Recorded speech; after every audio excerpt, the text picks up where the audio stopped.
L'ancienne église catholique Saint-Bernardin de Sienne, à l'abandon depuis 2013 parce que l'immeuble peut s'effondrer à tout moment. On va voir le clocher ici, le fendu.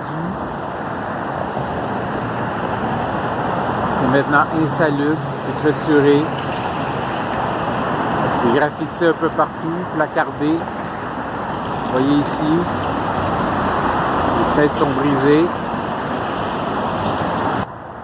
Comme vous pouvez le constater,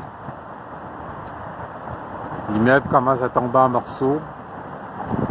C'est la raison à laquelle ils l'ont fermé.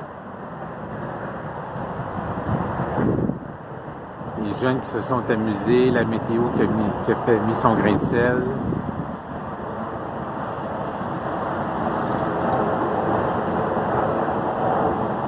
Mais moi, je ne peux pas y aller. J'ose même pas m'approcher, en fait. Vous voyez ici le presbytère qui a été victime d'incendies à plusieurs reprises.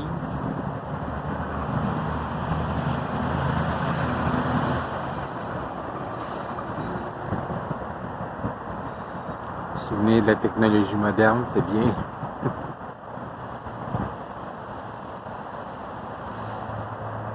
Le temps lui-même n'a pas été clément envers cette vieille bâtisse. Le derrière du presbytère, comme vous pouvez le constater, l'incendie a complètement ravagé le toit.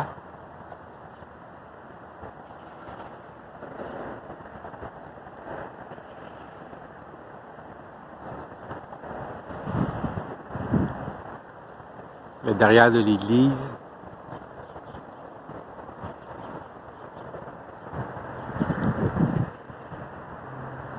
Les jeunes qui tentent de rentrer, de squatter, mais à chaque fois on les chasse.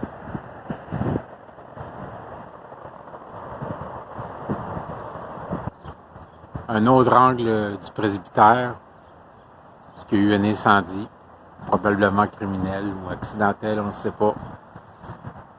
Mais je pense que c'est pas mal clair que l'accès est interdit.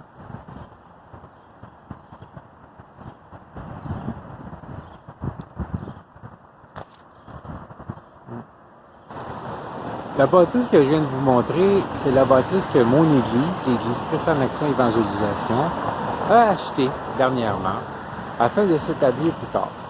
Et j'ai montré ces images-là à certaines personnes qui m'ont dit « C'est malade! Franchement, une bâtisse qui tombe à terre, qui tombe en morceaux, c'est probablement infesté, puis la terre est sûrement contaminée à l'amiante, il y a sûrement la COVID-19 qui se cache en quelque part. » Oui, possible. Mais ils ont acheté également le terrain. Ah oui, le terrain doit être endommagé et tout. Lorsqu'Abraham est arrivé sur la terre que Dieu lui avait promis, la terre de Canaan, les personnes qui l'accompagnaient ont probablement eu la même réaction. « Hé, pourquoi on est ici? On était bien, où est-ce qu'on était? Maintenant, tout est à refaire. Il n'y a rien.